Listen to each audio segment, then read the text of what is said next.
Hey everyone, welcome to another edition of ECH Postgame Live, presented by Queen Anne Beer Hall, right up there. So, tough game for the Kraken in this one. I mean, start off pretty poorly. I thought they played okay, but then, they're able to come back, ultimately can't get it done, sets up a do or die game six at home in a couple days. So, as you might notice, it's just me here. It's RJ starting off the show. Normally it would be Dylan and I for a road game, but thanks to support from all of you, we were able to send Dylan to Dallas. So he traveled for the game. He is there at American Airlines Center doing all the post-game media right now. So he's going to join us later on to talk about that game, to talk about kind of the players' reactions, everything that I normally do for the home games. So just thank you to everyone supporting us for being able to send Dylan out to Dallas. I know he had an awesome experience there. Can't wait till he joins us to talk about it. But all right, with that game, let's just jump right into chat here. Kaylin, I have so much sympathy for the Calgary fans who tried to curse Otter. Yeah, I mean, Jake Ottinger was a big difference maker in that series last year. And you know what? We knew he wasn't going to be as bad every game as he was, for some of the games, where the one where he got yanked at Climate Pledge and all of that. He has been a little better. He has been making some big saves. You look at the first period, the Kraken outshot the Stars by quite a bit. They didn't really have the shot quality that those numbers would indicate, but still, Ottinger making a lot of saves, and he was kind of able to build up and get his confidence in this one. We got Michael. I know it's not true, but that game never actually felt close to me. So many bad turnovers, sloppy passes, bad rebounds, and a defense that went missing. So, I mean, when you go down 3-0, it does kind of have that feel to it, right? Where until it's a tie game, you feel like you're never really that close or that into it. I don't know. There were some good aspects. Like you look at the first period where they end up down 2-0. Like they controlled a lot of the play. They outshot the Stars. They didn't generate a ton of quality, but you look at the goals they allowed, and like those were really tiny gaps. You look at that second goal, on the 3-on-2 rush, and Hintz kind of being able to step into it, like didn't have a ton of space. You look at Wyatt Johnston on the first goal, didn't have a ton of space. He had maybe a foot there, but that was enough to get a good shot off, and it just felt like a game of inches at that point. Third goal, yeah, a little bit sloppier, kind of in front of the net. And then fourth goal, of course, with Hintz just being left there wide open. I mean, that can't happen. You can't give the Stars anything like that in a game that's this close. Schultz can't go down 3 goals in the playoffs and hope to come back. Now we have to break the matinee curse for game 6. That's right. I forgot that's at 4:00. So 4:00 local start time for that one here. Game 6 in a couple days on Saturday. And yeah, I mean, you can't go down 3 goals and expect to come back. Like this Kraken team, they have no quit in them whatsoever. Like that's been the case all season. And so you knew they weren't going to go away, but when you go down 3-0, it can often be too little too late. And it kind of was tonight. Absurdly sane, frustrating game, but I love these guys and it's all just bonus hockey. Exactly. I think it's important that we kind of ground ourselves here in that too, that look, the Kraken are still playing with house money.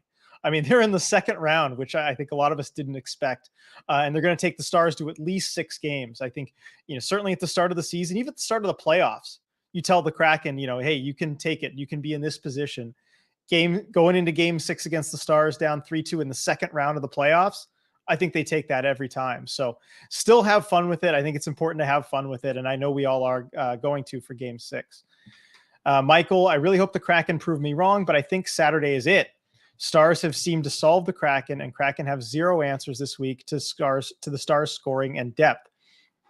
I mean, I think this game was, closer, at least to the first period than the score indicated. But you look, Dallas, they're a dangerous team. And the one thing I think is if their first line continues to heat up like they did tonight, that's where it could possibly be game over. Where you saw Robertson, Hintz, Pavelski all generating tonight, all producing, scoring, all 3 of them really. And that's kind of the ticket for Dallas to just kind of keep rolling over the Kraken. But if the Kraken kind of put that genie back in the bottle, like if the Yanni Gourde line, when you're able to get more matchups at home, can help do better against them. Because I think you look at game 4 and that Yanni Gourde line actually had pretty good numbers against the Stars top line. So maybe that last change helps you a little bit. Adib, Kraken lacked energy tonight. I think at times they did lack energy, and it's tough going back on the road and traveling the way that they did. But I thought they picked it up kind of after that 3-0 goal, but yeah, you can't you can't have those moments where you are looking like you're lacking energy, like you're getting tired in a game this close. Lindsay, womp womp from CPA. Yeah, the watch party was pretty cool. I will say that though. I was there for a lot of the game. Had to come back here, of course, to run post game. But it was a really cool watch party. Lots of people in there, and I really liked everything they did for that. Um, Adib, we need to check and hit and come out flying and desperate Saturday. Oh, for sure. Desperation is going to be the name of the game. I mean, the Kraken know that their season's on the line, and we've seen them only, I guess, in one game so far, that game 7, where their season's been on the line, where they've been facing elimination. But it's different dynamic too when you're also potentially eliminating the other team. So I think you're going to see extra desperation there, knowing their backs against the wall. Like I would not expect this team to come out flat at all. I think we'll see what you're talking about. Kraken Hawk, maintaining pressure and our passing was poor. Our inability to get solid chances in the middle is maddening. The guys fought well, but they need to correct some things in order to stay alive. And I do agree with that, particularly the solid chances in the middle. The first period, huge indication of that. Like, they had a bunch of shots on goal, but they really had trouble getting to the middle and getting to those areas where you can create those high danger chances. And you kind of look at the goals where they were able to do that. I mean, that Adam, well, I guess it was McCann's goal, but you have Adam Larson, Yanni Gord right in front of the net, creating that tip, creating that screen. I mean, when you can work pucks and players to the middle, that is how you generate consistent offense. I think the Kraken just didn't do that enough tonight. Lindsay, if Lindsay's in the building, but the Kraken aren't, it isn't good luck, I guess. Yeah, I know that's a kind of a different thing luck wise to play with, to see there, because this was kind of a first of its kind event, that watch party at Climate Pledge. Here we go. Super chat here from Schultz. If we do bow out next game, we can take comfort in knowing we aren't far off from being a genuine contender, a solid off season. The cup is the goal. Yeah, I mean, look, the Kraken, you get to the second round now when that wasn't even expected of you. And I think the arrow's pointing up. Matty Beniers, he's going to be a year older, and his arrow's pointing up. Shane Wright, he's going to be on the team. He's going to be contributing for you. And you've got some cap space to work with and make a move here, depending on the extensions for everybody. But you can probably make at least another ad or two that can get you closer to that cup. And so I think this is a really good setup point, even if this is as far as the Kraken go. It's one of those that really creates a lot of excitement for next season. Light, at the very least, it was a far better game than Tuesday. Yeah, I mean, Tuesday, was not the most fun. I think it was a better game. It wasn't shaping up to be kind of at first. It felt kind of similar. But yes, the Kraken were able to make it a close game. I'm just happy also to have another game just in the second round of the playoffs. It's not a blowout. There have been so many blowouts this round, whether it's the Kraken games or in the other series like New Jersey, Carolina. Those ones have all been blowouts, and then Vegas, Edmonton too. So at least they kind of gave everybody an interesting game. Circling Seattle sports, I'm going to come down here and chat a little bit. Did RJ also chew 5 gum? No, I did not chew 5 gum for this game. We'll talk to Dylan about the 5 gum and if that maybe had any effects. But no, I did not chew 5 gum. I don't have any here. Dylan just carries some on the road every game. Coop, I hate to say it, but the goaltender difference in this series is starting to become a big factor. Not like Grew is blowing the game or anything, but the number of rebounds sucks. So, I mean, the rebound control, I guess, could be improved a little bit. Like, that's not my main issue. Like, here, if you're going to nitpick about the goaltending, it's kind of goals like that Hintz one coming down 3-on-2 where, like, yeah, that's a tough shot to stop. There's a lot of motion coming in on the rush, and it's going from left to right for him. But that's one where you might like your high-priced goalie to make a save, if you're going to nitpick about it. But, I mean, I feel like Ottinger hasn't been that amazing. He made some really good saves in this one, but still, I felt like the Kraken just didn't get the shot quality necessary to score more than 2 on him. I think it was kind of fair, what they were able to get. I'm going to check on Money Puck real quick to look at the expected goal situation, but it felt kind of in line with what I was seeing. Yeah, the Kraken only 1.2 expected goals. So, I mean, Ottinger, not even a quality start for him in this one. Dallas with 3.03. That's kind of about on par. And then, you've got that fourth one. But I don't think goaltending is the biggest difference right now. AL, we will come out firing on Saturday. Never give up. Yeah, the Kraken are going to give a good effort, kind of like we talked about earlier. Nicole, that was disappointing. Yeah, it was. Let's see.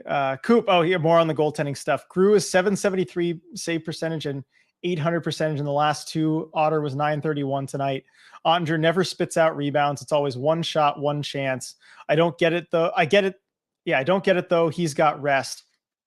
Yeah, I mean, Ottinger's rebound control was definitely kind of worse earlier in the series, and he has really dialed it in, which is kind of helped.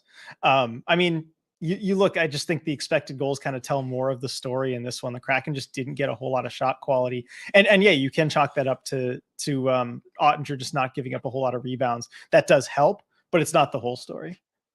Let's see. Dexter, last 10 minutes was embarrassing. Somebody wake this team up.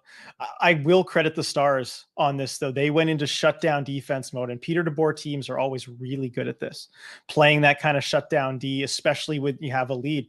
I think the broadcast mentioned the Stars are perfect this playoffs when leading after two periods, and they had the best record in the NHL over the regular season when leading after two periods. There's a reason for that. DeBoer's teams know how to lock it down. And you saw the Kraken only had, like, I think through the first 10 minutes of the third, one shot on goal. Like, that's a DeBoer hockey team playing the way that they want to play. Let's see. Kraken Hawk. McCann had his best game since his return. I feel we could have been up in this series if he didn't get injured. Well, yeah, obviously losing your top scorer for as long as the Kraken did, that's going to make a big difference. I do think McCann kind of took that next step forward. He played a lot more. I think you could see that in the ice time, kind of where Hackstall trusted him in this one. And you look, he had some of the better advanced stats in this one, but I'm looking at it. Yeah, excuse me, Jared McCann, 1733 of ice time. That's fourth among the team's forwards. He was back to playing first line minutes in this one for sure. So yeah, I mean, you never know where it would be if he hadn't gotten injured. He would probably have helped, in some of those earlier games, but it's tough. Alexiak's stick work was so bad tonight. I think he got his pocket picked like 3 to 4 different times. There were a few turnovers from the defenseman and kind of miscues, not just Alexiak too, but I think he was part of it. Like just that awareness when the puck's on your stick, I think was a little bit lacking tonight. X-Kid Z, hey RJ, can't wait to hear from Dylan in Dallas. Man, I can't wait either. I am so excited to hear from him in Dallas. I'm sure he had a good time, despite the score and everything. He did say he can't stay on a whole lot longer than the hour mark, by the way, because he's got to get out of there and get back to the hotel. Just giving everyone the heads up for when he does come on here. I was just checking my phone to see if he's texting me ready. Steven, they seem like they're skating in mud. They just appear to be gassed out and have lost their speed edge. Now they're getting beat on talent. That seems to be a kind of a common thread here in chat, talking about just the speed isn't there as much and saying the team looks tired. I think we did see that a little bit. And you look, one thing that I've kind of noticed just pattern wise over the course of playoffs that I've watched just generally as a fan is that it can be really daunting when you have a long first round series. There's a reason that there's only one Stanley Cup winner in the last decade who's gone to 7 games in the first round. It's because it's exhausting. And generally it's the further you go, the harder it is to make a run when you are playing lots of games and you're on that tight schedule like the Kraken are. I think it might be starting to catch up to them a little bit. And it would catch up to any team, but I don't know. We'll see. They've got to dig deep. That's kind of the situation they're in. And maybe it would be a little bit better if they'd taken care of the Avs in 6 when they had a chance to. These are the kind of lessons that they're going to need to learn too, though, for future playoff pushes. This year, it's all about a learning experience. It's house money and what lessons can you take with you for future years when they're in really the height of their window to contend. And that might be one of them. You got to close out those first round series a little bit earlier when you can. Gregory, tough loss, but I believe we will bounce back Saturday and force a game 7. Certainly wouldn't surprise me. I mean, before this game, I felt like I was so sure this series was going to go 7. It just had that feel of a 7-game series. So I think it definitely still could happen. Beat Boop disagreeing, saying it's over. Don't know about that yet. It's not over yet. Yeah, Lindsay, bad bounce and fatigue setting in. Hard to keep at this pace for many games. Yeah, just like what I was talking about. Yeah, Gary with the reminder. I know the outcome of this game wasn't ideal, but we are in the second round of the Stanley Cup playoffs in year 2. It is worth kind of sitting back and thinking about how cool that is. Let's see. Here from Flipsy. I think this was the Stars fan that joined us earlier. Good game, guys. Y'all just don't quit. It's true. There's no quit in this Kraken team ever. Yeah, good game to you, and thanks for joining us here on the chat. Love when we have the away fans coming in here and being as kind as you've been. And then Flipsy adding, unsure about your coach, but adjustments are very highly needed against DeBoer coach teams, since his teams have always been adjustment needed teams. It's why we drop games 1 and 3. Yeah. Oh, I'm familiar with that. I grew up a Sharks fan in the DeBoer years, so I know the kind of adjustments that he'll make, and we'll see what Dave Haxtell does next, kind of in this chess match here. The Stars are giving him the outside a lot in the offensive zone. He's going to have to find a way, whether it's kind of throwing pucks in from distance, maybe working a forward back up top. Man, I'd love to have Dylan's whiteboard here to kind of show how you can do that. But there are a number of things that the Kraken can do to kind of try and generate some space in the offensive zone. I'd like to see what Dave Haxtell is going to draw up for this next one. Jake, we let Otter get his confidence back in the last game by not getting enough shots on him. Now he's regaining his form. I think there was that last game, and I think in a weird way in this one, you got too many shots on him early, too many low quality shots. You let him see the puck a lot from the outside, and that's exactly what a goalie wants to get into a game. Lots and lots of easy shots where you can feel the puck, and they don't have a real high chance of going in on you. So I do think you have to kind of have that eye to, okay, how can we make sure that he doesn't get too confident? Carter with the Kraken in 7, like the confidence there. Gary, Firebirds win tonight. Ryan Winterton scored his 12th of the postseason for London Knights at the OHL to help the team lead the OHL finals 1-0. Ty Nelson signing today. Future is so freaking bright. It really is. I mean, Winterton has just been on a heater in the OHL playoffs there. Glad to see him pick it up. And the Firebirds win. I mean, the Firebirds are having a great playoff run of their own, playing against Calgary, the top seed, getting that first win, especially on the road too. That is huge. Only one more road game of the whole series for them now. So that is big. Coop felt like Tolvey really struggled tonight. Lots of misplayed pucks, got absolutely body bagged a few times and shot into a body on the best chance of the night to tie it at 3. I mean, that line, I think Tolvanen was kind of part of it, did struggle a little bit more. They got some of those tougher matchups with Robertson and Pavelski and Hintz. And I think they did struggle definitely more than the last game. And I am kind of with you on Tolvanen there. Doesn't usually have an off game like this, but yeah, this one wasn't his best, I think. John, tough start of the game for Borgen. His marked man scored both the first 2 goals. Yeah, it's tough on that first one because he really didn't give Wyatt Johnston a whole lot of space. And it's kind of a bang bang play there. And yes, you'd like him to be on him, just taking away the body as much as he can. But it is just so fast of a play, and he's only maybe a foot away. I have a hard time really getting on him about that one. And the second one, I mean, that shot does kind of come from distance. Like, I'm not just trying to make excuses for him. Like, I would tell you if I thought he had a rough game. But those two, I don't know. It's really difficult there in that spot. Sarah, shot map was crazy. Nothing net front. And I'm going to take a peek at the shot map right now. Oh, yeah. And you look at the Stars shot map by comparison, they've got a whole bunch of stuff right in front of the net. And you can kind of see where the shots on goal stats are a little bit misleading in this one. Lots of shots from really far away from the Kraken. Getting inside is going to be a big challenge for the next game. Let's see. Daniel asking if Marchment played. No, Marchment did not play. He's still out following that elbow to the head from Wenberg, which was accidental, by the way. But still, hope he's all right. Hope he's able to come back, soon for Game 6 and feel all right. TJ, we were supposed to chew 5 gum. That was just a Dylan thing, I guess. So, for those of you not familiar with the story, they gave out 5 gum at that crazy 9-8 game in LA. I'm sure y'all remember that if you saw it earlier this season, where it was just back and forth crazy. And so in LA, they gave out 5 gum to Dylan. And so he was chewing it. And, those commercials are like what it feels like to chew 5 gum. Well, that game kind of had that feel to it. So that's kind of the inside joke. He brings it to the games and chews it whenever he needs a little more chaos in the game. So I will ask him about that because we have gotten a lot of comments on that. Infinimus reminding everyone to like the stream. Thank you. Let's see. John, an underappreciated problem with the face-off woes is that the goalie can play for a stoppage without worrying about giving up a face-off. Yeah, and I don't think it really impacts the goalie's plans a whole lot, just because you're supposed to cover what you're supposed to cover. But the more you do cover the puck, it is just kind of get in the back of your mind a little bit. Yeah, maybe you lose that face-off, and it's definitely something to try and fix for next season. As for now, I think we all kind of realize this team is what it is. Um, all right.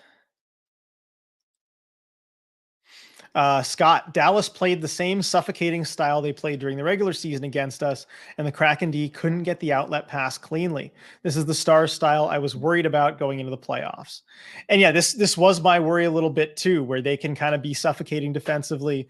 And if you don't have that first pass and the outlet to like leave your zone, it's really hard to get through the neutral zone and kind of take those next steps to establish the forecheck that I know the Kraken want to establish. And like the third period was a really good example of that too. The Stars, I mean, they will pressure you. They're not going to just sit back and kind of wait for you to enter the zone and give you space. They're going to be on you, making sure you can't even get started with that. So it's stuff the Kraken have to adjust to, but the Stars are just really good at doing that. Coop, so happy to see McCann come back with no fear and only fire. He was flying tonight. Yeah, he only knows one way to play. I mean, that's Jared McCann. Oh, sorry. Super chat here from Light. Just saw this. On a non-Cope bright side to tonight, the Birds beat the Wranglers with the L, which means our future players are getting more ice time. Good for the future. Yeah, that Firebirds team. I mean, with Ty Nelson joining them, with Jagger Firkus just recently joining them, with Shane Wright joining them after his junior season was over. So many future Kraken players are getting valuable ice time and just experience being around the team right now with this playoff run. The longer it goes, the more positive long-term effects this is going to have for the Kraken. So that's a really good point there. Viren, what was going on with the lines tonight? McCann seemed to be skating on every line, and the rest were scrambled every time I looked. Might have just been missing partial changes, though. There was kind of a lot of line blender, a lot of line juggling tonight, and I think a factor of that is when you go down 2-0, 3-0, you're trying to spark something. Hackstall does like to make those changes mid-game, reward the guys that he feels are doing well, maybe sit the guys that he thinks aren't doing all that well. He likes to make those changes. And then, of course, McCann, he started on the fourth line. You knew that's not where he was going to stay. For this game, he wasn't going to play fourth line minutes if he felt okay. So they were kind of rotating him through the first line. I saw them even like rotating Yanni Gord with some of the fourth liners. And by the third period, I mean, Hackstall's just really shortening his bench, trying to come up with whatever combinations just to get the guys who are playing the best out there. So I think it's kind of a factor that they were chasing the game the whole time. Super chat here from Greg. Any chance Sprong comes back could be a boost? I think it could be a boost too. Let's see. I mean, there's a chance. I mean, from what I'm hearing, it doesn't sound like really optimistic about game 6 for him. But things can change in a hurry. We saw the injury that, you know, it looked like he kind of hit his head. So you know that it's hard to judge what's going to happen with those. So I'm not optimistic about his returning by this weekend, but that's just kind of based on what I've seen. But it would be a boost to get him back. Unfortunately, I don't know that that's in the cards for the next game. Good night there, Pablo. While you're there, Rebecca saw tweeted out that McCann played with several lines, but actually played the most with Wenberg and Schwartz. 4 minutes time on ice time. So I'm going to go look at the Money Puck lines chart here. Yeah, that's interesting. McCann, Wenberg, and Schwartz with 8 minutes of 5-on-5 ice time there. So maybe that's something that that Hackstall is experimenting with. I think I did notice him with them a lot. And then what happened to Geeky? Tanev, Donato, Geeky. There's about a minute of that. I need to go back and look at Morgan Geeky's shift chart because he only played 8 minutes of ice time. I mean, that was the least of anybody on the team. I do wonder what's up with that and kind of when he played last, because Geeky really did get kind of benched in this one. And maybe that's a factor of just trying to come back in a game where Geeky really solid defensively, but he's not necessarily the biggest goal scorer for you. That might have been part of it. Let's take a look. Where are we in chat?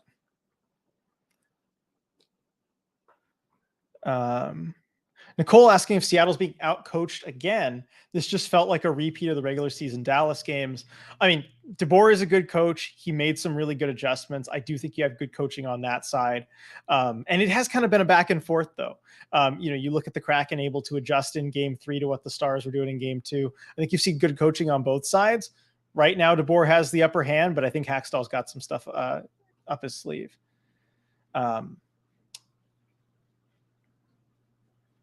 See.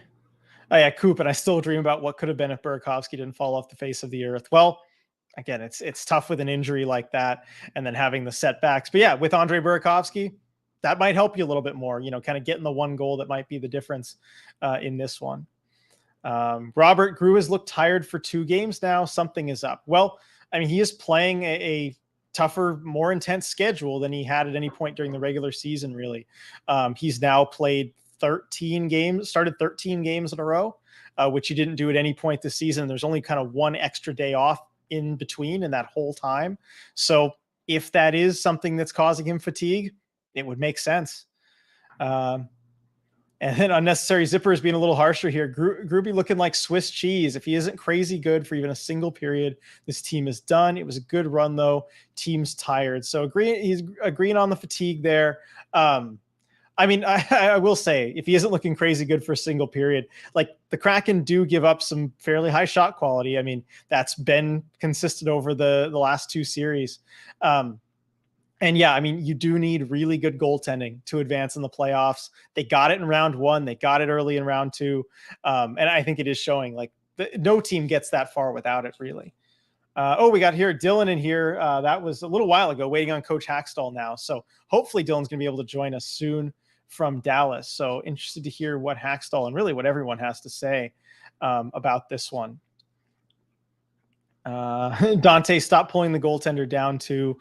You have to do it. You need goals to get back in. I actually liked Hackstall's early goalie pull. I know that might not be a popular opinion on here, but the analytics show that the sooner you pull your goalie, generally the better. The ideal time to pull him with down 2 is probably with even more time than the 3 minutes and change that Hackstall did, because you're just going to need that time to set up and generate offense if you can. So I have no problem with the early goalie pull personally. Andy, should they be forcing McCann to be getting top line minutes when the rookie line was working and winning? So I think they kind of did both. So McCann was getting the top line minutes, but he was getting them largely with Wenberg and Schwartz. Karche, Beniers, Eberle stayed together, and they had the most ice time of any line at 5-on-5. So they did kind of keep that line together, which I did like to see. They had some really good stuff going in this one. See, Shay, I'm begging them not to lose at home. Let the Stars fans have the joy if they're going to win the series. I'll be so sad if they lose at home. I mean, you're not alone, Shay. It would be tough to go out at home, especially kind of how they've done at home this season. It'd be a tough end with that narrative and everything. It would give the fans, I think, a chance to cheer them on at kind of at the end. And I could see a big standing ovation type of thing coming, but don't even think about that, because they got to just go and win at home and then go back to Dallas for an all or nothing game 7. But yeah, they got to take care of business at home. It's been the story all season, and it really matters now. Ryan, great, hardworking and entertaining game. Yeah, no, I'm glad the Kraken were able to make a game of it. They worked hard. They didn't go away. John, Dallas was chanting overrated at us. I didn't hear that. Was that toward the end of the game? I might've been prepping for this and didn't get to hear it as well. If everyone else heard the overrated, John, I think heard Dallas chanting, don't like the stream. We'll show them. There we go. Everybody liked the stream. Show those Dallas fans. Let's see. Coop, the shot map has to be influenced by rebound chances, though, right? Like that's got to show up as a prime net front chance. That's true. Actually, there are a lot of rebound chances in front that'll kind of show up as those big dots net front that do count. So that could be a point. And then Gary, oh yeah, I love this. Whoever on Reddit figured this out is awesome, because it's just such a crazy stat. But Gary, if the whole red line, blue line season ticket holder conspiracy is true, next game should be a red line package game, if I recall correctly. If this is in fact true, Kraken versus Dallas is going to be a 7-game series. So I can confirm the next game is a red line ticket package game. So that is a very good sign for the Kraken there. So for those who didn't see that on Reddit, they have the 2 half-season packages for if you want to buy season tickets, and there's a red line package and a blue line package, and the record for the red line package games is very good, like over 700 winning percentage there, or points percentage or whatever on that. And then the blue line games is just terrible record, like 300 something, win percentage. And so the stark difference there. And in the playoffs, the red line package has been perfect, won every game, and the blue line package games, they've lost every home game. So maybe there is something to that, but the next game is a red line package game, so that should bring some good vibes to it. Flipsy saying, I think they were chanting Otters better, not overrated. It's a throwback to when we would chant Eddie's better to get in Patrick Waugh's head. Oh man, I remember that with Ed Belfour in Dallas there. So okay, if it's an Otters better chant, I mean, I don't like anything that implies that Grubauer is worse, but that's better than overrated chant. I will give you that. Let's see. John says it wasn't very clear, and Davy Jones' locker room said overrated. That makes more sense. Yeah, I think it would make more sense. Ryan here, Stars fan here. Seems Stars have adjusted and put a focus on defending and creating and being patient on offense. Seattle with more shots, but Dallas chances way better. What adjustments can be made? So I do agree with what you put there in the comment. So like they're defending the inside really well. They're keeping the Kraken to the outside. They'll give up lots of shots on goal. They don't care because they're low quality chances. So as far as what adjustments can be made, I mean, in the offensive zone for the Kraken, I think there are a number of things you can do. One thing you could do is maybe move a forward up higher because they're giving that up high outside areas there. And again, I wish I had Dylan's whiteboard where you can kind of move forward basically up around the blue line. Like Batty Beniers is really good at doing this. And it kind of creates some more chances down low where you have some time and space to work with the puck. And then you can send the other 2 forwards net front. I think you can just get more traffic, more players, more pucks to the inside. I mean, that's difficult to do because the Stars are going to have big physical defensemen, like a Haskin and like a Hakanpää who can kind of clear you out there. But you just have to put in that work and work to the inside. And then defensively, like the Stars kind of being more patient on offense, looking for their high quality chances. I think, part of it is kind of doing what they're doing to you and keeping them to the outside, making sure the middle of the ice, those net front areas are cleared out. And they weren't able to do that on the first goal with Wyatt Johnston scoring there. They weren't really able to do that, certainly on the 4th goal with Rope Hintz just standing there wide open. So clearing out the middle and just kind of letting Grubauer see those pucks and not have to deal with those rebounds. But good question there. And thanks to the Stars fans coming on here too. Good to hear your perspective as well. I'm certainly saying 101 in chat a moment ago. I think that might be an ECH record post game after a loss. So one thing to celebrate. Yeah, that's true. We did get up to 101. I can't remember us getting up necessarily that high after a loss. So especially after a big loss like this, honestly, thank you to everybody who's joining us. Great to have you here. I know Dylan's going to be excited to have all of you here in chat when he's ready to go, which hopefully will be pretty soon. So stick around. Dylan's coming soon. And thank you so much, Absurdly Sane, for the super chat there and kind of recognizing that milestone for us. Appreciate that. Jake, I just wish we pulled the goalie with cleaner possession.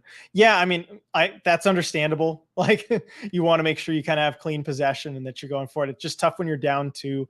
And if you wait for too long and you get down to the 2-minute mark or less, your chances really go down of tying the game. Kepler, I'm excited to see how this team responds facing elimination and needing 2 wins. We've got at least one more game of this wonderful season, and for that, I am happy. Great comment there, Kepler. And yeah, I think we all should be happy and grateful that, that the Kraken are in this position. Like, enjoy this while we can. The season's not going to last forever. Best case scenario, they're playing until June, and we still have months between then, and October when next season starts. So let's enjoy this as much as we possibly can for however long it goes. Thank you there, Kepler. Ryan, I'm a Dallas fan and still like the stream. Thank you, Ryan. Appreciate that. Stratic, I'd rather the team get eliminated at home if it has to happen at all. Kraken fans can cheer for them in appreciation of the great season. I think taking aside the fact that, like, yes, they're going to be playing for their playoff lives in game 6 or whatever, and just thinking about all things equally, I do kind of agree with your take there, because I do want, whenever they get out, because I mean, if they don't win the Stanley Cup, only one team can do that. It's going to happen. Whenever that does happen, I would like them to get a proper send off of the fans, because oh boy, do the guys deserve it. They really, really deserve it. Shay Forsland tweeted a really sweet thing, said to keep our heads high because no one thought in September we would be in round 2, game 6 at Climate Pledge Arena. Absolutely true. I mean, Forsland knows he's good at keeping this stuff in perspective. Nobody thought that. I didn't think that. I mean, the Kraken have been surprising me this whole season all along the way, and maybe they have another surprise or two up their sleeves.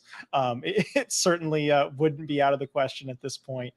So thank you for putting that there, Shay. Issa here. I'm from Montreal. How do people like hockey in Seattle? Getting popular? Yes, it is absolutely getting popular, and this playoff run is helping a ton. I was at the watch party. So they had a watch party at Climate Pledge Arena for this game. So for a road game at the arena, and I hear there was over 10,000 people there just to watch a road game. For that, I mean, it's great to see how many people have kind of hopped on board and gotten behind this team last season and this season. And I think it is getting really popular. It's only going to get more popular here in Seattle. And we've got this awesome community in here. We had over 100 here in chat, off of a really tough loss to, got over 275 off the wins. Like, there is a big hockey community building here in Seattle. And great to see the chat in there from Montreal. But there's your answer. It is very popular here in Seattle. Rayanne, happy to just be at the games. Love this team. Exactly. Strahatic, Forsland's beacon of hope in our hour of need. Yep. I love our broadcasters too. And also, a little moment of thanks here. Gratefulness there. As much as, I don't know how it all went down with Eddie Olczyk being one of the 2 finalists for the Flyers job and everything. And I'm sure maybe, he even wanted that job. I don't know. But selfishly, I'm glad we still have him around in Seattle. Definitely happy to have Forsland and Edzo and JT and all of them hopefully come back for next season and staying here. Because, I mean, you can't beat this broadcast crew. Best in the league. Ryan, again, Stars fan here. Interesting to hear you call Dallas a big physical team. I felt all year they weren't that. A high skill team with the one weakness being physically inept. Interesting. Well, I mean, as far as clearing out the front of the net, they have some big defensemen who can kind of punish you there. And I know, guys like Lindell's maybe not the biggest guy, but I'm thinking of like Haskin and Hakanpää. And I mean, you look at, they have guys who can do it. Jamie Benn. I mean, I think the physical presence has been there, for him this season. And I mean, Robertson too. I mean, we've seen him throw the body around. He's got the size to do it. Doesn't always do it sometimes. But I mean, interesting, kind of difference of opinion there. I mean, you've watched a lot more of the Stars than I have, I'm sure. So, that's something to think about as well. I see Hockey Mom in there. All right. RJ wearing the merch, plug the merch. Yes, I will plug the merch. Look at that. From the deep we rise. I got our playoff shirt on here, everybody. Go check that out. I think I can even put it here. There we go. There it is. Yep. So those are at our store. We've got those. The link to the store is in the description down below. Thank you there, Hockey Mom, for reminding us to plug the merch. And here we go. The moment we have all been waiting for. Dylan is about to join us. So everybody hang on. We've got Dylan coming right now.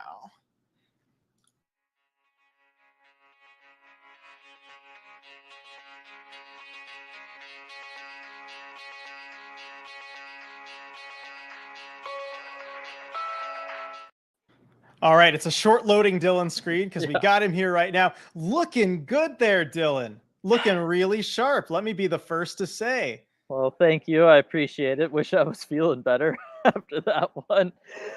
Pretty somber locker room walking into after that one, as I'm sure everybody can imagine. Yeah, I would certainly imagine so. I mean, first off, kind of what was the mood in the locker room? What do the players have a whole lot to say? I could see this one maybe where the media availabilities go kind of quickly on this, but any real takeaways from the players? Were they kind of introspective at all? Or they just kind of want to, move on and get to the next one? They just wanted to move on and get to the next one. Just lots of I don't know. I mean, at times it felt like maybe even searching for just kind of what happened a little bit, because I really think that, and Schultz talked about this a little bit, that there was this feeling that they were going to kind of come back. They were going to complete that comeback early on in the third period there, and then things just got away from them. But that, they really were feeling that on the bench. They were feeling that as they hopped over the boards out there for every shift, that they were going to get that third goal. They were going to tie things up, and then, anything can happen from that point on. But it just didn't happen for them. I mean, that last goal, that was a really rough goal. I mean, there's so many things that kind of had to go wrong to make it happen, right? Vince Dunn makes the decision just to take his man out of the play, leave the puck behind the net instead of kind of continuing that battle along behind the net. Then Larson has to dip down. So now you got both defensemen below the goal line, and then Matty, should stay net front to help cover for that. And instead, he also went down below the goal line, and then you get Hintz left all alone up top. But really, I mean, the game started, first two shifts were pretty good for the Kraken, but then things got away from them again. And I felt like they didn't start that great, just like last game, where it's, you're taking easy shots, you're letting Ottinger get comfortable, which isn't something you want to do. And then also just, you're letting that, especially that first line, get going. And I think that goes back to last game too, when, they put Pavelski back up there to center that top line for Dallas. And just because they didn't have their best effort last game, they let that line get confident together. And they let guys like Jason Robertson start feeling it. They let Rope Hintz start to feel it. And then we saw that continue over into this one. So it just goes to show you, certainly come playoff time, round 2 in the playoffs, anything you do at any given time can come back to get you later. I think that was probably the big takeaway for me. Yeah, I mean that kind of fits with how it looked watching on TV, here at home. And I mean, what did Dave Haxtell have to say about this one too? I mean, because did he have kind of the same attitude as the players, or was he trying to dissect this one a little bit? He was trying to dissect it a little bit. I mean, I talked about earlier, they took like a lot of easy shots. Like they won the shot battle in the first period, but a lot of those shots were, easy confidence builder saves for Jake Ottinger. He talked about what a good job Dallas did just kind of defending in front of Jake Ottinger. Like they weren't letting the Kraken kind of, get in low and around him. They were defending the center of their zone very well. And they were boxing the Kraken out, and the Kraken were just willing to take those shots from the outside.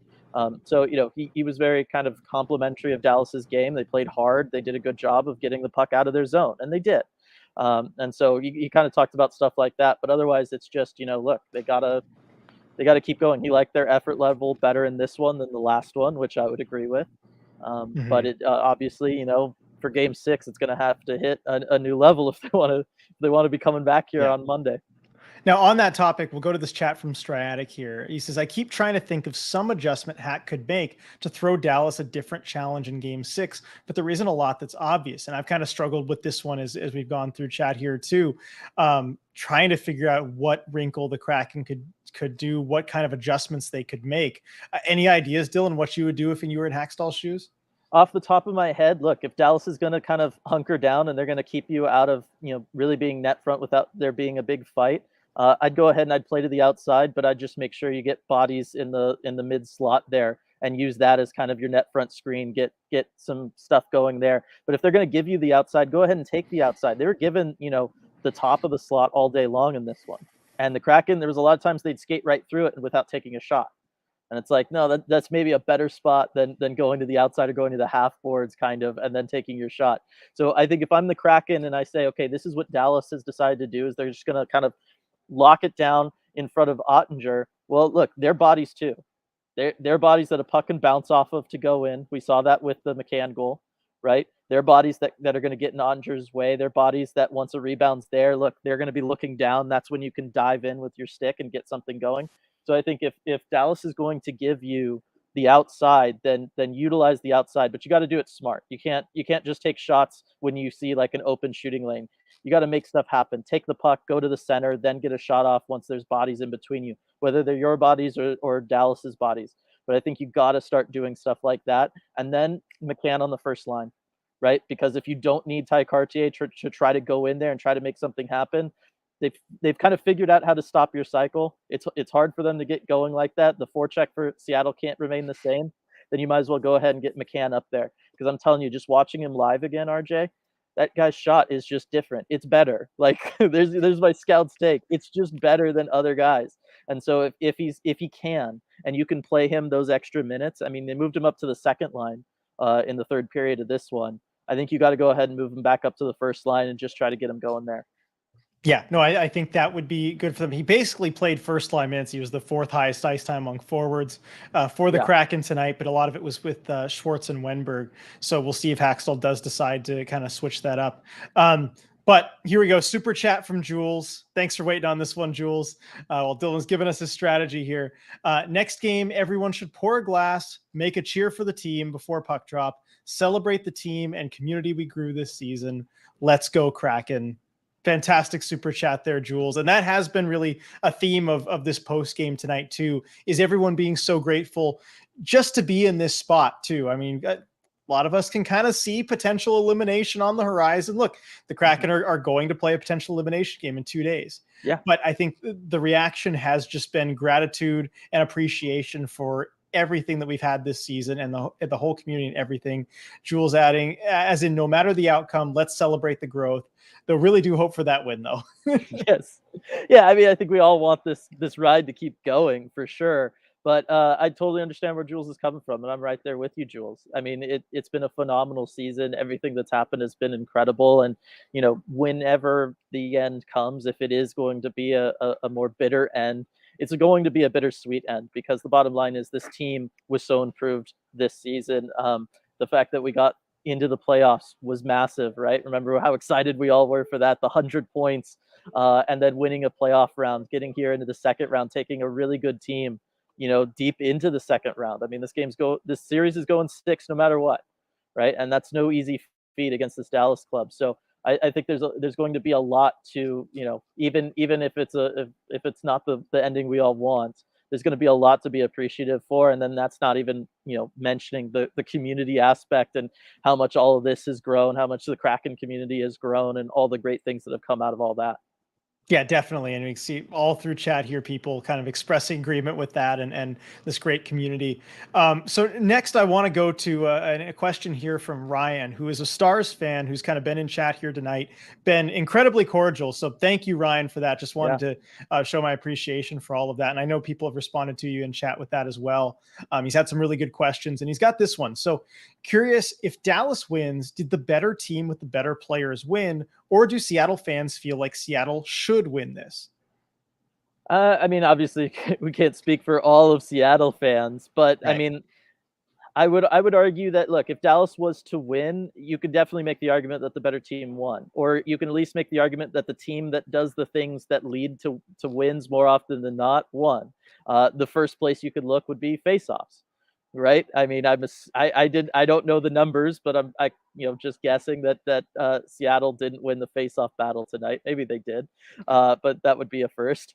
So you look at stuff like faceoffs, and especially how poor Seattle's been in the faceoff dot, where it's not even like 47% we narrowly lost it. It's like, no, there was one game where it was like 32%, right? And so 60-40 for Dallas. Yeah. So anytime it's going to be that regularly, I think that's going to be something that, it's going to put it in the column of the other team.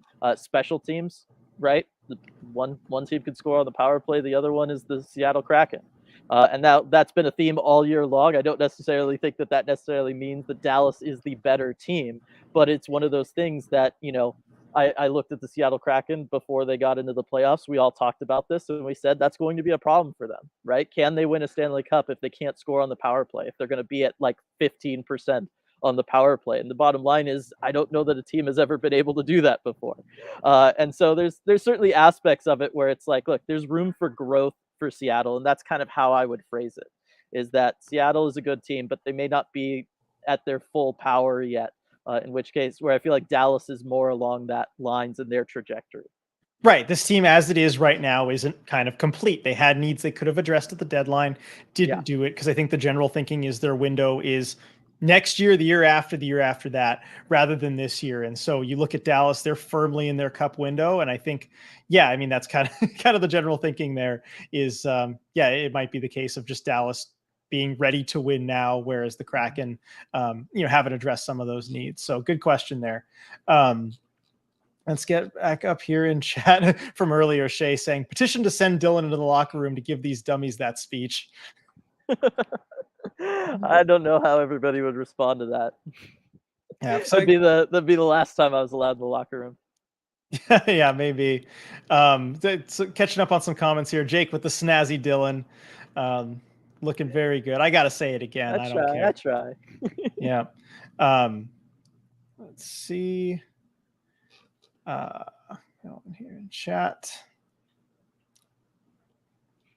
And Kelly's making the argument for Martin Jones. I don't know about that. Martin Jones is a gamer. The team passed on a prime opportunity tonight to see his playoff stuff. 2 cup finals. Yeah, I mean, he only played in one of those cup finals, but yeah, he looked good the last game, right? In the limited action he got. Hackstall did talk about, it was a rough situation for Grubauer in the sense that he didn't see a lot of shots, and then some of the opportunities in front of him early in this one, talking about that first period, was, they weren't good, right? Like the team, those were issues in front of him more so than issues with him. I think you could, right? I mean, you could make that argument for it, where it's okay, it's desperation time. It's not like Martin Jones didn't lead this team in wins in the regular season, right? Like there's things to be said for it. We talked through most of this year as though this was a team with a tandem, and so you could maybe make that case, but I don't know. I mean, Philip Grubauer has played so well through all of this. I mean, I don't know what the expected goals were for this one. I can imagine they were pretty high given how in tight a lot of those Dallas goals were. I'm sure it, still wasn't great for Grubauer, but I got to think it wasn't as maybe horrendous as allowing 4 goals would normally look. Yeah. So the expected goals were basically 3.03 for Dallas, 1.21 for the Kraken. Just nothing inside, nothing net front, as you might expect. Yeah, and again, there weren't much with traffic either. And the one time they were able to get some solid traffic, hey, look at that. You got that McCann goal. So, Exactly. it can be that simple sometimes. Just got to go back to basics. It really is. Like if you're struggling, your back's against the wall. I mean, how many times have we seen this, RJ, where it's just you go back to basics and you're able to get something done, and maybe it's enough to survive whatever, dogfight of a series you're in. And so I think that might be something the Kraken have to do. Yep. So we've got our buddy Charles with Circling Seattle Sports commenting here. Would pay good money to have Dylan deliver that speech in the locker room, but with the deep V shirt. Okay. All right. Well, if I'm going Larson for it, DV. I might as well go all the way with it, I guess. Oh, yeah. So speaking of, though, how about Adam Larson stepping up with you in the building? Tell me, Dylan, what was going through your mind as it looked like he had just scored a second goal in that game before it was credited to McCann? Are you okay? Were you okay? I was very, very excited. I mean, I was trying to stay professional up in the press bridge, okay? But there was definitely, like, the other media members who were definitely, like, watching me out of the corner of their eye as things are going on. And it just coincided with, I had just found out that there was wings up there with some buffalo sauce. So, of course, I had to go and get those. And then instantly, Larson scores a goal. And then there's another one. And I'm just like, everything was just perfect. It was one of those, like, perfect moments in life. As ridiculous as that sounds. I was thinking of you quite a bit as all that was going on. I'm just like, oh, this is the perfect game for Dylan. But he played a really good game, and you could tell that he wanted this one. Both defensively, I mean, nobody's stick was more active than Adam Larson's in the defensive zone in this one. He was covering a ton of ground. He was doing a great job anytime there was like a 2-on-1 situation of using his body to try to tie up one guy while keeping his stick as far away from him as possible, but in the passing lane.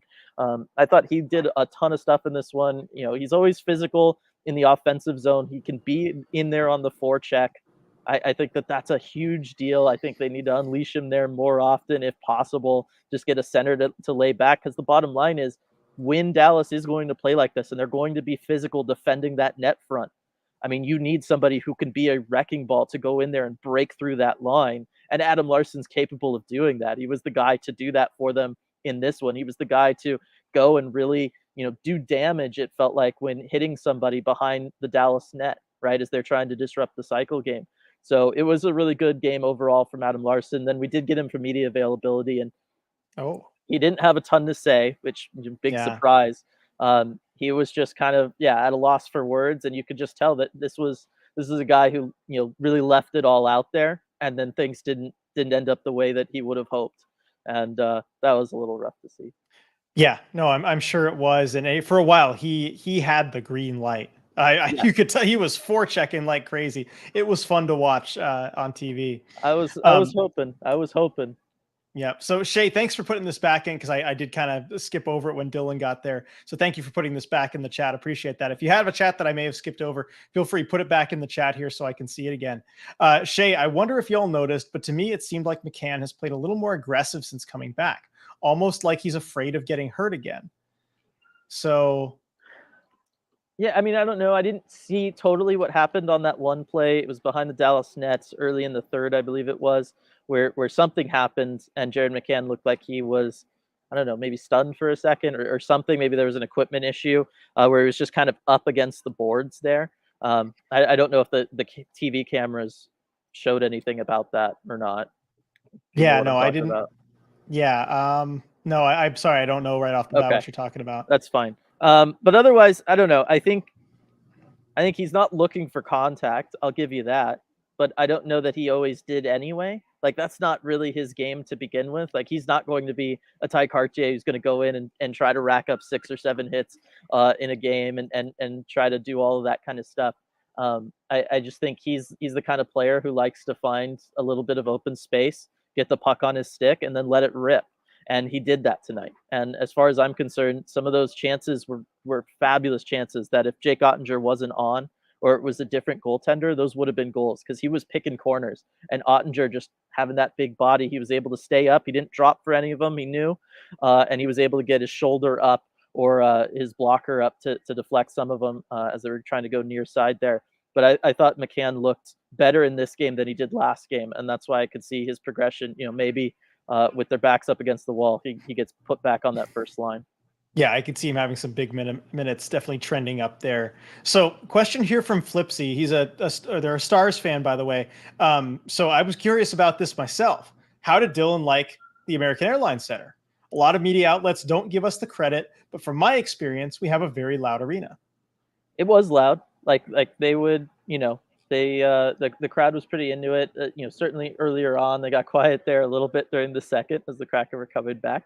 But like at the beginning of it, everybody was fired up. Everybody was in it. I mean, just Dallas pressuring a Seattle puck carrier was getting the whole crowd to go, right, and do that whole thing. So that was impressive. I like the disco balls. I'm not gonna lie. I think that's fantastic, and they're utilized really well. Like it's subtle, but it creates a great effect. It's not like, hey, look, we got disco balls. So I'm gonna give you that, all that stuff. One thing that was interesting, I talked about this with some other people up in the press bridge. There's no like in arena announcer person like going around and like playing games with the audience or kind of doing stuff like that. A lot of it is just video board related, and so there wasn't as much maybe stuff to get engaged with during TV timeouts as in some other arenas, or it would just like cut to the cheerleaders who, they were just kind of on the stage, but they were pretty planted. It wasn't like they had like a cool dance number or anything to do. So that's stuff that I noticed, and I thought like, Climate Pledge, they'll do like the suitcase game, Alaska Airlines, or they'll have like the little ones out on the ice. I like that kind of stuff. But otherwise, I mean, it's a nice big building. It's impressive.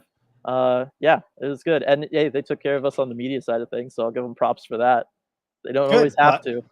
Yeah, that's true. So glad to hear that from you there. And Donnie adding, AAC always sounds loud to me on TV. The Dallas fans are definitely a major factor. I will say, hearing the whole Mr. Brightside thing in person, I wish I had recorded it. I really do, because it was special. It's one of those things, you hear it every game on TV, every broadcasted game you hear it. It's really, really cool. It is special. It's one of those things. If you're going to a Dallas Stars game, be ready for it and recognize that how cool that is. Oh, that's really cool. You got to experience that in person. Heard it on TV many times. Seems great. So back on the McCann thing really quick. Yeah, they mentioned it but didn't show it. I remember what Dylan's talking about. It was a high stick. And Shay saying, Jared has never come off as someone who tussles. The one fight he was in last season was shocking, but he was in several scrums last game, and it seemed uncharacteristic. Yeah, that was. I remember that too. Look, everybody, they're hockey players at the end of the day. Sometimes stuff happens and you're the person on the ice. You're the person closest to it, right? We've seen Maddie get involved in some stuff like that before. It's, you got to stick up for your teammates sometimes, or you got to stick up for yourself too. Yeah, definitely. And he's not afraid to stick up for himself, certainly. So let's go here in chat. Harley, I've got Harley here in chat. Missed you all the past 4 post-game chats. Late games as always. However, fabulous not having to stream but watch on TV. Great comments. Team and Kraken community mean more to me than Leafs in 40 plus years. Nice. Love to hear that. Love it. That is really, really special. Thank you. Yeah. Yeah, Leafs are on the brink too, but hey, they're not out yet. Nope. They could fight back. Looked a little uglier than this. Yeah. Invoke guy, Kraken need a Heiskanen. Their zone entries were considerably better tonight. I mean, what team doesn't need a Barrow Heiskanen? In one Tampa, sense, that's the one team.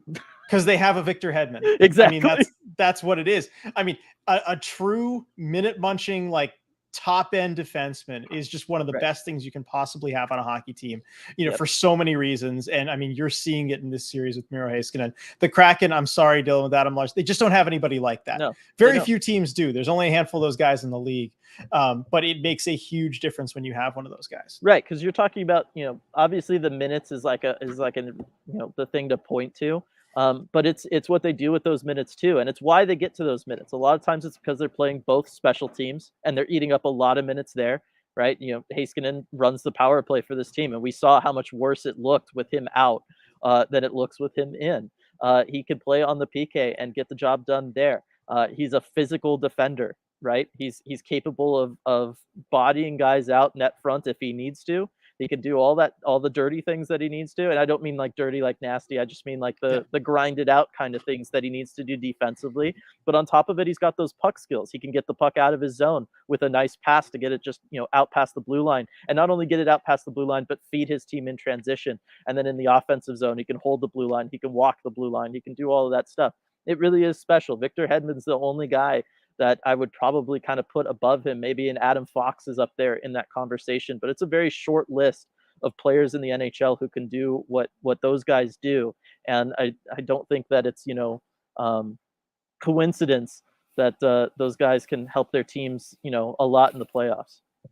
Yeah, they certainly can. Question here from Ryan. Thanks for putting this one again back in chat too. You'd think the top 5-on-5 team would be winning a series in which they're also shutting down the other team's power play, but that's not the case here. What are your thoughts on that?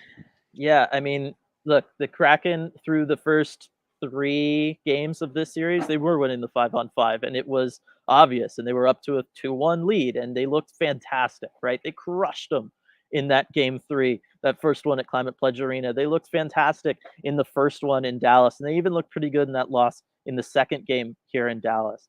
I just think this team has gone through this all season long, where they just get a little, tired or whatever you want to call it, where they start playing behind the play a little bit, where the passes aren't as crisp and clean and they're kind of in each other's skates, or they make mental lapses defensively like they did last game, like they've done this game, and they just allow situations where they're going to let somebody like Rupe Hintz just get wide open net fronts on multiple occasions.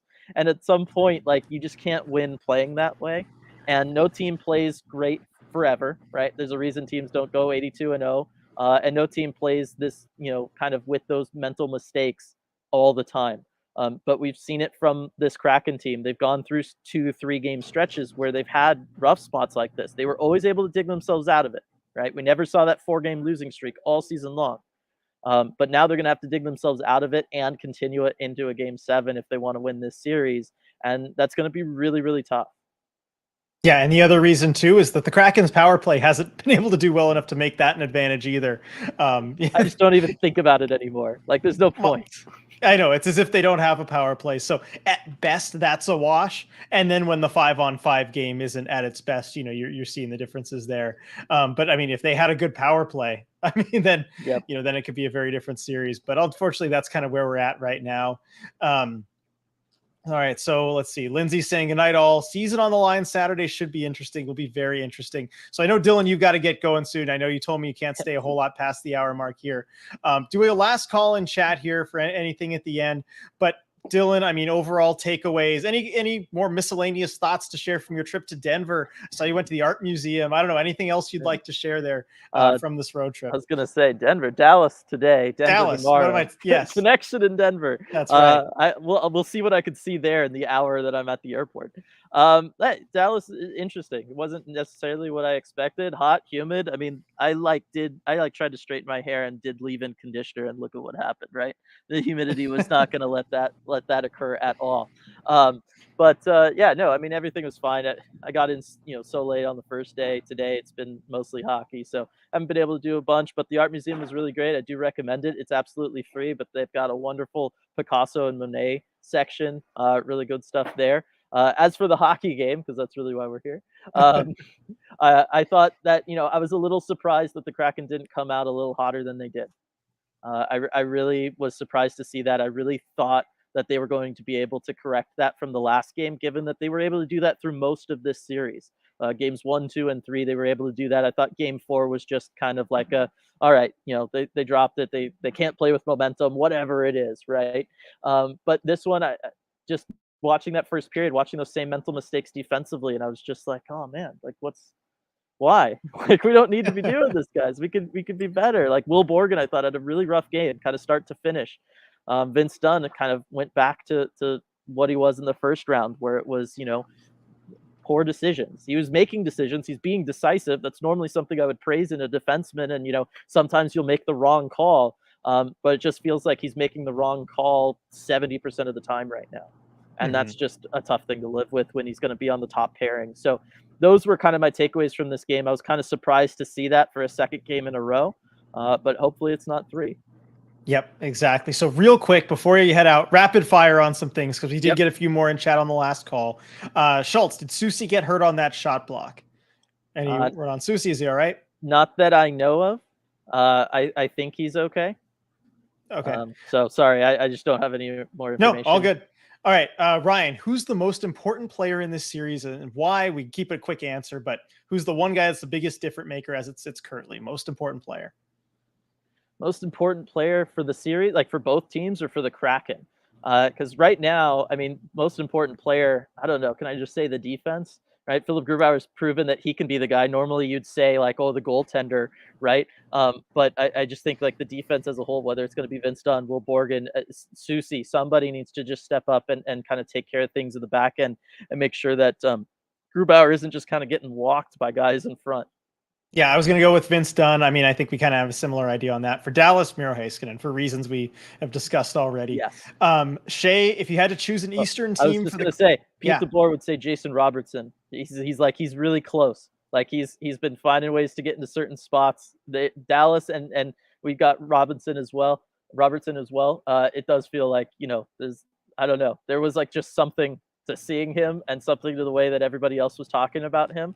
It would not be surprising if we see him have a Game 6 performance now that top line's going. So I just want to throw that out there. I don't want it to be true, but I was sensing some stuff there. Well, thank you. I mean, that's the kind of stuff you get from being there on location here in DeBoer. So that's really good. Shay, if you had to choose an Eastern team for this Kraken team to face in the finals, which team would it be? I don't know. Carolina. I know they're doing really well right now, but it's all a system. And if you can break that system, I've said this about Carolina forever. If you can break that system, I think you're good. But also Carolina was the most similar to the Kraken, like more of a 5-on-5 team. The special teams wasn't all the way there, but I think the Kraken might be a slightly better 5-on-5 team. So I know they look really scary after taking down the Devils the way they just did, but I might actually say Carolina. Yeah, I was thinking if you want to win, Carolina. If you want fun, Florida. Yeah. So, and your mom pointing out to Ryan, these guys do a Red Glare pod also. Yes. So if you, Ryan, I know you've been here with us this whole time. Yeah. We do a Red Glare podcast on our Patreon, talk about league wide stuff. So you can check that out. Circling Seattle sports. I'm trying to get this quickly. Who's your pick to click, aka the most likely player to have a major impact in Game 6? Jason Robertson. No, I'm assuming you mean the Kraken, Charles. Let's see. I don't know. Do you have somebody in mind, RJ? While I think for a sec. I don't know. You know what? Jared McCann. I'm telling you, he looked Oh, on and you fire. beat me His to it. Yeah. his shot was so good. I always forget. I've said it before, right? He's up there in like one of the top 5 shots I've ever witnessed in person. Like Corey Perry, Tyler Sagan, Austin Matthews, and him. Like all those guys, their shots are just next level. They're the only time I can't see the puck. I can't track it in real time. That's just special. Yep, and I get to brag about seeing it all the time in Yeah. practice. It's great. All right, we'll close out on this from Donnie. The 5 gum for Dylan. Did he bring some? And I hope he continues the tradition of chewing 5 gum for every Kraken game. Dylan, what was the 5 gum story tonight? We will close on this. It's right here. This is the 5 gum. So this is its first loss. I did pull it out. I did not chew it until the second goal for Dallas went in. So early on, because I was trying to save it. That's what happened. The original game, the 9-8 game. I was trying to save it. At that point, I was like, oh boy, things are really going bad here. I need to try to reverse some stuff. And you know what? Nothing else happened. Everything was fine. Yeah, calmed Right? it down. And then I went. I got those wings, and then some stuff happened, but a lot of it was good. You get what I thought was 2 Larson goals out of it, so everything was good. Thought things were fine, and then once we got into the third and it was 3-2, I pulled out the gum again and I tried to get it going, but alas, it did not happen. And I blame Kate, because she also had her gum from that 9-8 game, but she never pulled it out and chewed it. So I knew that I'm must have not been. I'm not saying anybody should bother her or anything, but I'm gonna go ahead and dump that on her. All right. Well, I will go ahead and bother her when she gets home. That is a given. Anyway, thank you, Dylan. Hope you enjoyed the trip to Dallas. Thank you, everybody here in chat and everybody who kind of helped make it possible for Dylan to go out there and go to this game. I mean, just an Yes, awesome thank you. experience. Yeah, thank you all so much. Did have fun out here. It's great to be able to do a morning skate. It's only my second morning skate all season, so it's great to be able to do that. See the players in the locker room, all that kind of stuff. Get the vibes of the team. Get to talk to them. Get to talk to people like Piper, Allison, all those people that I just don't get to see not being up there in Seattle. So definitely appreciate it. Yep. So that'll be all for this playoff post game live. Dylan, you want to do it? Presented by Queen Anne Beer Hall. Right there, right There there. you go. It's on your side right now. Presented by Queen Anne Beer Hall. Thank you, everybody, for joining us. And we will see you on Saturday for a very important Game 6.